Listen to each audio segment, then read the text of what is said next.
Student okay biology में एक बार फिर से आपका स्वागत है। बायोलॉजी की इस क्लास में हम पढ़ेंगे जगत मोनेरा। तो वी टेकर की 5 जगत प्रणाली का जो पहला जगत है मोनेरा, उसको हम इस क्लास में पढ़ेंगे। तो देखिए, जगत मोनेरा, मोनेरा का मतलब होता है कि कोई जीव जो सिंगल है या सोलिटरी है, एकल रूप से रहता है, तो उसका मतलब यही होता है। तो देखिए, मोनेरा जगत में जो सभी प्रोक्रिएट जीव हैं उनको शामिल किया गया है। सभी प्रोक्रिएट जीव मोनेरा में आते हैं।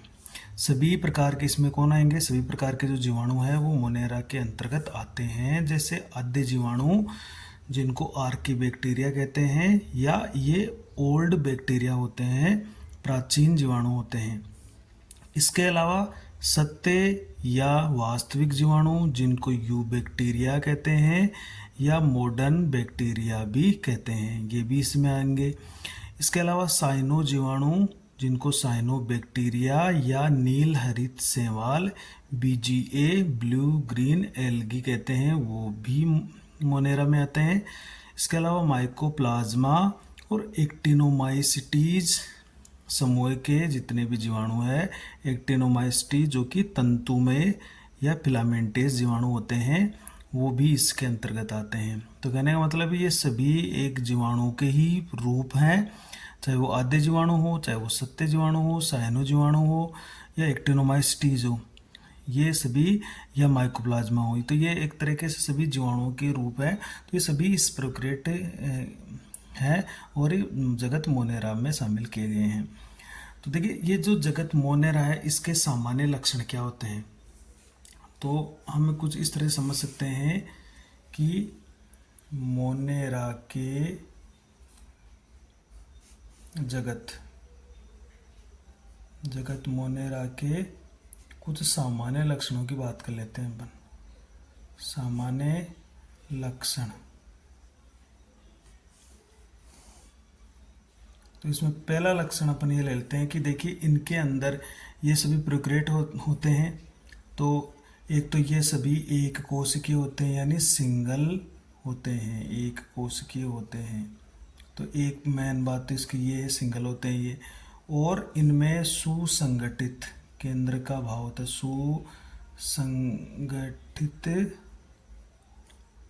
सुसंगठित केंद्रक का अभाव। सुसंगठित या सुविकसित बोल लो। तो सुसंगठित केंद्र का मतलब है इनके केंद्रक पर जो केंद्रक झिल्ली है, केंद्रक जो झिल्ली होती है वो एब्सेंट होती है, और इसके अंदर जो केंद्रिका होती है वो भी एब्सेंट होती है। तो ये भी इसके अंदर एब्सेंट है, ये इम्पोर्टेंट। और तीसरी बात, इसमें जो अन्य झिल्ली वाले, जितने भी झिल्ली वाले ऑर्गेनल होते हैं या कोशिकांग, अन्य झिल्ली युक्त कोशिकांग, ये भी एब्सेंट होते हैं। ये भी सारे क्या होते हैं? एब्सेंट होते हैं। चौथी महत्वपूर्ण बात होती है कि देखिए, इनमें सुसंगठित केंद्रक नहीं है, तो इसमें जो डीएनए होगा, उस डीएनए के साथ हिस्टोन प्रोटीन नहीं होगी। साथ हिस्टोन प्रोटीन, हमारे अंदर तो हिस्टोन प्रोटीन होती है, लेकिन इनमें डीएनए के साथ हिस्टोन प्रोटीन का अभाव होता है। तो अगर ऐसी स्थिति है, तो ऐसे डीएनए को हम क्या कहेंगे? नग्न डीएनए। क्या कहेंगे? नग्न डीएनए, या हिंदी में इसको बोलते हैं केंद्रकाभ या न्यूक्लियोइड डीएनए कहेंगे। या इसके केंद्र को अपन केंद्रकाभ या न्यूक्लियोइड यानी न्यूक्लियस जैसा दिखाई देता है, लेकिन वास्तव में न्यूक्लियस नहीं होता है, क्योंकि इसमें स्टोन प्रोटीन का अभाव होता है। अब स्टोन प्रोटीन नहीं होती है, तो एक महत्वपूर्ण बात ये भी है कि इनके अंदर गुणसूत्र भी नहीं बनते हैं, क्योंकि स्टोन नहीं होगी तो गुणसूत्र भी नहीं बनते।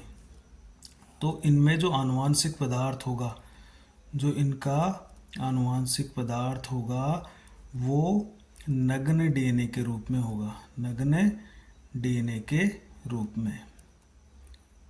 और ये जो आनुवांशिक पदार्थ होगा नग्न डीएनए, ये कहाँ रहेगा? ये कोशिका द्रव्य में बिखरा हुआ पड़ा रहेगा। कोशिका द्रव्य में बिखरा हुआ पड़ा रहेगा, पड़ा रहता है। हालांकि ये जैसे कोशिका है तो उसमें ये जैसे नॉन स्टोन प्रोटीन होती है, नॉन स्टोन प्रोटीन के साथ ये लूप बना के इस तरह से पड़ा रहेगा। तो स्टोन प्रोटीन तो होगी नहीं इसके साथ, बल्कि नॉन स्टोन प्रोटीन पाई जाती है और उसके साथ ये लूप बनाकर एक जगह बिखरा हुआ कोशिका द्रव्य में खुला पड़ा रहेगा। तो ये भी इसकी महत्वपूर्ण बात होती है कि इसमें गुणसूत्र नहीं होते, आनुवंशिक पदार्थ नग्न डीएनए के रूप में होता है। छठी बात इनमें ये होती है कि इनके अंदर जो सेल वॉल होती है, कोशिका भित्ति, वो बहुत ही सिंपल टाइप की रहती है। तो या तो ये किसी पॉलीसेकेराइड या पॉलीपेप्टाइड या एक अपन पदार्थ लेंगे म्यूकोपेप्टाइड की, ज़्यादातर इसमें किसकी मिल जाएगी? म्यूकोपेप्टाइड की ये बनी हुई होती है, मतलब इसमें सेलुलोज की ये नहीं बनेगी। एक महत्वपूर्ण गुण ये है कि इनमें लैंगिक जनन का भाव होता है। ये देखिए, ये भी इम्पोर्टेंट बात है, इनमें लैंगिक जनन एब्सेंट होता है, क्योंकि लैंगिक जनन की शुरुआत प्रोटिस्टा से होती है। तो प्रोटिस्टा में पढ़ेंगे अपन। तो लैंगिक जनन एब्सेंट है, इनमें केवल एक लैंगिक जनन की तरह इसके समान एक आनुवांशिक पुनर्योजन जरूर होता है। आनुवांशिक पुनर्योजन होता है। हाँ, लैंगिक जनन तो एब्सेंट है, लेकिन इनमें अलैंगिक जनन पाया जाएगा। अलैंगिक जनन उपस्थित रहता है, वो इनके अंदर होता है। तो ये इनके कुछ महत्वपूर्ण गुण है कि ये जो मोनेरा के सभी ये सामान्य लक्षण है कि ये कोश के होते हैं, सुसंगठित केंद्र का इनमें अभाव होता है, यानी केंद्र झिल्ली या केंद्रिका इनमें नहीं होती है। अन्य झिल्ली वाले कोशिकांग भी एब्सेंट रहते हैं। डीएनए के साथ स्टोन प्रोटीन का अभाव रहता है। ऐसे डीएनए को अपन नग्न डीएनए या केंद्र का भी न्यूक्लियोइड कहते हैं। और गुणसूत्र भी नहीं बनते हैं। और आनुवांशिक पदार्थ बिल्कुल नग्न डीएनए के रूप में होता है, जो कि कोशिका द्रव्य में बिखरा हुआ पड़ा रहता है। इनकी जो सेल वॉल होती है वो म्यूकोपेप्टाइड की होती है, लैंगिक जनन इनमें नहीं होता है। आनुवांशिक पुनर्योजन होता है लैंगिक जनन के जैसा ही, लेकिन वो लैंगिक जनन नहीं है। अलैंगिक जनन इनके अंदर पाया जाता है, जो कि मुख्यतः द्विविखंडन विधि से होता है, ये इसके अंतर्गत होता है। तो ये कुछ इसकी सामान्य लक्षण थे मोनेरा के। अब अपन इसको आगे चलते हैं। देखिए, अब अपन पढ़ रहे हैं कि इसमें हम कह रहे हैं कि सभी जीवाणु आते हैं। तो जीवाणु सूक्ष्म जीवों में सर्वाधिक संख्या में होते हैं। ये अपन को पता है कि सर्वाधिक संख्या में अगर कोई सूक्ष्म जीव हो तो जीवाणु है। ये लगभग सभी प्रकार के आवासों में पाए जाते हैं। देखिए, और ये प्रतिकूल आवासों में भी जीवित रहते हैं, मतलब ऐसे आवासों में भी ये जिंदा रह सकते हैं जहाँ पर अन्य कोई जीव नहीं पनप पाता। तो ये प्रतिकूल आवासों में भी जीवित रहते हैं जहाँ कोई दूसरे जीव जीवित नहीं रह पाते, वहाँ पर जीवाणु जीवित रह जाते हैं। अनेक जीवाणु अन्य जीवाणुओं के शरीर के भीतर परजीवी के रूप में भी रहते हैं और या तो रोग फैलाएंगे या वहाँ से पोषण ले लेंगे। तो बहुत सारे जीवाणु होते हैं जो अन्य जीवों के शरीर के भीतर परजीवी के रूप में रहते हैं। जैसे इकोलाई अपने बॉडी के अंदर रहता है, तो वो भी एक तरह का जीवाणु है। जीवाणु अति सूक्ष्म यानी बहुत छोटे एक कोशिकीय और सरलतम जीव है। तो अगर कोई सबसे सरलतम सजीव है एक कोशिकीय तो वो बैक्टीरिया है या जीवाणु है, यानी प्राचीनतम कोशिका का उदाहरण है ये। ओल्डेस्ट सेल का अगर एग्जाम्पल है तो वो जीवाणु है। अब अपन बात कर लेते हैं जीवाणु के आकार की। देखिए, तो जीवाणु के उनके आकार के आधार पर 4 समूह में बांटा गया है। देखिए, तो पहला है दंडाणु, जिसको अपन बेसिलस कहते हैं। देखिए, दंडाणु जैसे इसका नाम से स्पष्ट है, दंड की तरह होते हैं, यानी ये छड़ाकार या दंडाकार होते हैं। जैसे ये एक छड़ी है, इसकी तरह से ये आकृति होती है इनकी जैसे। और ये सर्वाधिक संख्या में पाए जाते हैं। अगर कोई जीवाणु सर्वाधिक संख्या में मिलेगा जीवाणुओं में तो वो दंडाणु या बेसिलस बैक्टीरिया होंगे। इसके एक वचन को अपन बेसिलस कहते हैं और जब बहुवचन के रूप में लिखते हैं तो अपन इसको बेसिलाई लिखते हैं। जैसे इसका उदाहरण अपन लेते हैं डिप्लो बेसिलस। डिप्लो यानी दो, तो दो बेसिलस आपस में जुड़े हुए हैं। इसी तरह से स्ट्रिप्टोबैसिलस, तो इसमें एक लड़ी बन रही है, ये विभिन्न बैसिलस बैक्टीरिया जुड़ जुड़कर एक लड़ी सी या श्रृंखला बना रहे हैं, तो इसको अपन स्ट्रिप बोलते हैं। तो ये स्ट्रिप्टोबैसिलस हो गया। तो ये बैसिलस सबसे ज़्यादा बैक्टीरिया पाए जाते हैं। दूसरा है गोलाणु या कोकस। देखिए गोलाणु ये नाम से दिखता है कि ये गोल आकृति के होते हैं, इनको हम कोकस भी कहते हैं। तो इनको हम बहुवचन के रूप में तो लिखेंगे कोकाई और एक वचन में लिखेंगे कोकस। देखिए इस तरह के ये गोल बैक्टीरिया होते हैं, गोल गोल होते हैं, ये गोलाकार जीवाणु होते हैं और सबसे छोटे आकार के जीवाणु है। ये भी महत्वपूर्ण बात है कि अगर सबसे छोटा कोई जीवाणु है इनमें तो वो गोलाणु होते हैं, कोकस बैक्टीरिया होते हैं। ये सबसे ज़्यादा प्रतिरोधी प्रवृत्ति के जीवाणु होते हैं। प्रतिरोधी प्रवृत्ति का मतलब है ये किसी एंटीबायोटिक का या किसी भी रासायनिक पदार्थ का बहुत तेज़ी से प्रतिरोध करते हैं। तो सबसे ज़्यादा ये प्रतिरोधी प्रवृत्ति के होते हैं। जैसे एक तो है डिप्लोकोकस न्यूमोनी। देखिए न्यूमोनिया रोग फैलाता है डिप्लोकोकस न्यूमोनी, जिसमें 2 ये आपके गोलाणु है। इसी तरह से स्ट्रिप्टोकोकस है। स्ट्रिप्टोकोकस में जैसे ये गोलाणु है वो एक लड़ी बनाएंगे। देखिए ये एक स्ट्रिप्टोकोकस हो गया। टेट्राकोकस में 4 गोलाणु आपस में मिलकर एक समूह बना लेते हैं, तो ये टेट्राकोकस हो गया। तो इस तरह से डिप्लोकोकस न्यूमोनी, स्ट्रिप्टोकोकस, टेट्राकोकस ये गोलाणु बैक्टीरिया होते हैं, कोकस बैक्टीरिया होते हैं। जैसे इसके नाम में कोकस लगा हुआ है सभी के, तो ये कोकस हो गए। तीसरा जो प्रकार के जीवाणु होते हैं वो देखिए होते हैं सर्पिलाकार, जिसको अपन स्पाइरिलम कहते हैं, या इनको हम कुंडलित या हेलिकल भी कहते हैं। तो देखिए ये सर्पिलाकार होते हैं। जैसे इसका उदाहरण है स्पाइरिलम वोलुटेंस और राइजोबियम। तो ये जैसे इस तरह से सर्पिलाकार आकृति के, ये इस तरह से सर्पिलाकार आकृति के होते हैं और इनमें कसाब भी हो सकते हैं इनके मूवमेंट के लिए। तो सर्पिलाकार ये जिनको अपन एक वचन में स्पाइरिलम कहते हैं, ये सर्पिलाकार होते हैं, और या इनको अपन हेलिकल या कुंडलित भी कहते हैं। जैसे राइजोबियम इसका उदाहरण है और स्पाइरिलम वोलुटेंस भी इसका उदाहरण है। इसी तरह से चौथा जो और अंतिम जो जीवाणु है वो है कोमा या कोमा आकार का। तो जो अपन कोमा की आकृति होती है उस तरह का होता है ये। तो ये कोमा जैसी आकार के जीवाणु होते हैं। जैसे ये कोमा है, तो हिंदी में अपन जो कोमा लगाते हैं उस आकृति के होते हैं। जैसे इसका एक उदाहरण है विब्रियो कोलेरी। तो ये कोलेरा या हेजा का जीवाणु है, तो उसकी आकृति कोमा जैसी होती है। तो इसको एक वचन में हम विब्रियम कहेंगे और बहुवचन में लिखेंगे इसको विब्रियो। तो जैसे विब्रियो कोलेरी है तो ये कोमे के आकार का, विब्रियो का मतलब हो गया ये कोमा के आकार का जीवाणु होता है, तो इसका नाम है विब्रियो कोलेरी। तो ये 4 तरह के जीवाणु हो जाते हैं, दंडाणु, गोलाणु, इस सर्पिलाकार और कोमाकार के। अब अपन थोड़ी सी जीवाणु कोशिका की संरचना को देख लेते हैं ताकि हम एक मोनेरा जगत की सेल को समझें। तो एक जीवाणु जो, क्योंकि सारे जीवाणु के रूप है, तो इसकी कोशिका को अपन देख लेते हैं। तो देखिए जीवाणु की जो संरचना होती है बहुत सिंपल टाइप की या सरल होती है, लेकिन जो इसका व्यवहार होता है वो अत्यंत जटिल होता है।